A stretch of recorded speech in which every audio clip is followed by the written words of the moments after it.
इस वीडियो में जिस मूवी के बारे में मैं बात करने जा रहा हूँ वो मूवी मैंने आज ही देखा है, पर जहां तक मेरी जानकारी है इससे कहीं पहले, आज से बहुत पहले ही ये मूवी को रिलीज कर दिया गया था। और जहां तक मेरी याददाश्त है भाई, इसको काफी टाइम, मतलब 1 साल के आसपास पहले की बात कर रहा हूँ, 1 साल से भी पहले जो है इस मूवी को रिलीज कर दिया गया था, लेकिन इस मूवी को वो हाइप नहीं मिली। उसके बाद से जो है इस मूवी को हमारे प्रधानमंत्री के जब बर्थडे का दिन था, मतलब 17 सितंबर, उस वक्त में रिलीज करने की बात हुई और उस वक्त भी मैं इस मूवी को नहीं देख पाया।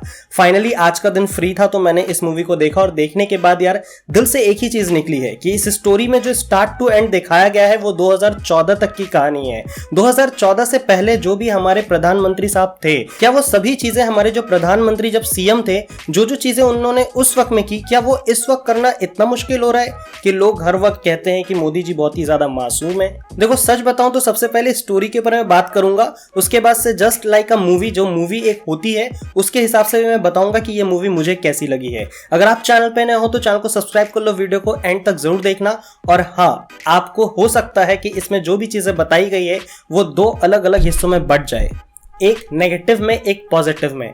पर मैं आपको सबसे पहले बता दूं, मेरा कोई भी उद्देश्य नहीं है कि हमारे प्यारे प्रधानमंत्री को कुछ भी नेगेटिव या किसी भी तरह से डिफेम करने का। भाई कहानी की जो शुरुआत होती है वो प्राइम मिनिस्टर नरेंद्र मोदी नहीं, जबकि नरेंद्र थे, सिर्फ नरेंद्र। जब वो बच्चे थे उनकी सोच कैसी थी, वो क्या बनना चाहते थे, अपने लाइफ में क्या अचीव करना चाहते थे, इसी बारे में बात की गई है। एक चीज और आपको बता दूं कि जितने भी लोगों की ये शिकायत है कि हमने तो कभी नहीं देखा प्रधानमंत्री को चाय बनाते हुए, आपको फाइनली इस मूवी में हमारे प्रधानमंत्री को चाय बनाते हुए जरूर देखोगे। आई एम वेरी सॉरी, वो विवेक ओबरॉय है, तो इस चीज को गलत तरह से मत लेना। अब इस मूवी को देखने की अगर बात की जाए तो 2 रीजन है, एक जो प्राइम मिनिस्टर को पसंद करते हैं और एक जो प्राइम मिनिस्टर को हेट करते हैं, यानी बहुत ही नेगेटिव तरीके से देखते हैं। उन सभी के दिमाग में एक ही चीज चल रहा होगा कि गुजरात में जो दंगे हुए थे, गोधरा कांड, भाई उसके ऊपर में क्या दिखाया गया है। भाई आप निश्चिंत रहो, इस मूवी के अंदर में उस पूरे टॉपिक को बहुत अच्छे तरह से कवर किया गया है और एग्जैक्टली हमारे प्रधानमंत्री मोदी जी उस चीज से कैसे निपटे हैं और किस तरह से सत्ता में आए हैं, ये सभी चीजें इन डिटेल में दिखाई जाती है। अब बात करते हैं एज अ फिल्म मुझे ये कैसा लगा।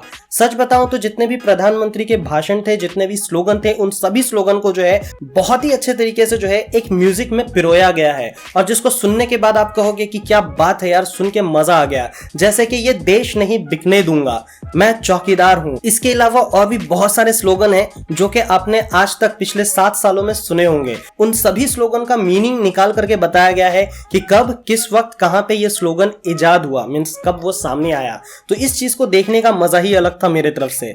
सच बताऊं तो विवेक ओबरॉय की ये एक मास्टरपीस मूवी है। जिस तरह से मैं मानता हूं कि अमिताभ बच्चन की नसीब और पा एक मास्टरपीस मूवी है, जिस तरह से कह लो कि धड़कन मूवी जो है सुनील शेट्टी की एक मास्टरपीस मूवी है, या फिर आप गोविंदा की नसीब मूवी को कह लो कि वो उनकी लाइफ का मास्टरपीस मूवी है, बिल्कुल मैं उसी तरीके से जो है विवेक ओबरॉय के लिए ये मूवी एक मास्टरपीस मानता हूं। क्योंकि ये मूवी में अगर इस तरह का कोई तड़का नहीं होता, अगर सिर्फ इसे एक मूवी के तौर पर देखी जाती, तो भाई पूरा का पूरा क्रेडिट जाता है हमारे विवेक ओबरॉय को। क्योंकि जवानी से लेकर के अभी तक के जो प्रधानमंत्री का जो रोल प्ले किया है, उन्होंने अपना बॉडी पोस्चर, उन्होंने अपना बोलने का तरीका, यहां तक कि वॉइस मॉड्यूलेशन के ऊपर में भी अच्छा खासा काम किया है। एंड द बेस्ट पार्ट कि यहां पे आपको बाप और बेटे एक साथ देखे जाने वाले हैं, यानी विवेक ओबरॉय अपने फादर के साथ में हिमालय पे एक सीन को जो है प्ले करते हैं और वो देखने का मजा ही कुछ अलग होता है। मुझे नहीं पता कि नरेंद्र मोदी जब इस सारी चीज को कर रहे होंगे तो उनके मुंह से ये सारे शब्द कैसे निकले होंगे, लेकिन जिस तरीके से ड्रामेटिक होकर के इन सारे इंसिडेंट को दिखाया गया है और जिस तरह से विवेक ओबरॉय ने टाटा को गुजरात बुलाया और बुला करके उनको जमीन दी,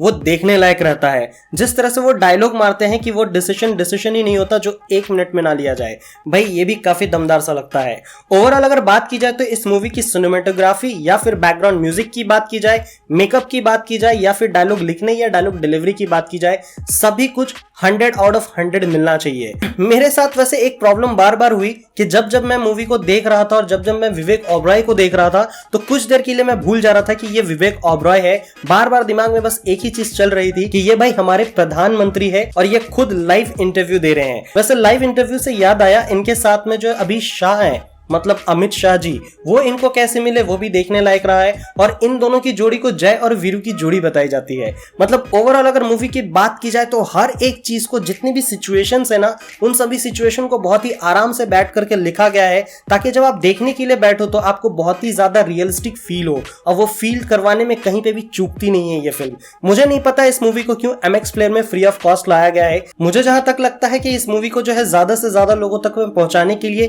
ये चीज की गई है। और जहां तक की बात सरकार की जा रही है, तो सरकार कुछ चीजें आपको मुफ्त में जरूर देना चाहती है।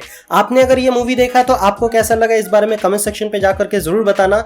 और मेरा अगर पर्सनल ओपिनियन मानो तो भाई यही है जो कि मैंने स्टार्टिंग में कहा था कि ये पूरी कहानी सिर्फ 2014 के शपथ ग्रहण तक की ही है। मैं विश करता हूं कि उसके बाद की कहानी जितनी रियलिस्टिक तरीके से ये मूवी में दिखाई गई है, 2014 से लेकर के जब ये मूवी बने उसके बीच में जितने भी इन पे लांछन लगे हैं, जितने भी इन पे इल्जाम लगे हैं, और जो भी चीजें इन्होंने अब तक किया है, उन सभी चीजों का समरी बनाना तो बनता है। इस मूवी के अंदर में जिस तरह से प्राइम मिनिस्टर नरेंद्र मोदी को दिखाया गया है 2014 से पहले, आई विश कि 2014 के बाद से लेकर अब तक भी वो उतने ही निष्ठा से काम कर रहे हो, और उसी तरह से जो है सभी लोगों के बीच की भेदभाव, चाहे वो हिंदू मुस्लिम की हो, चाहे वो विकास की हो, चाहे लोगों को नौकरी दिलाने की हो। क्योंकि मुझे इसमें एक जगह पे जो है ना मीम मिल गया, अब मुझे नहीं पता आप लोगों ने नोटिस किया है या नहीं, आप लोग कर पाओगे या नहीं।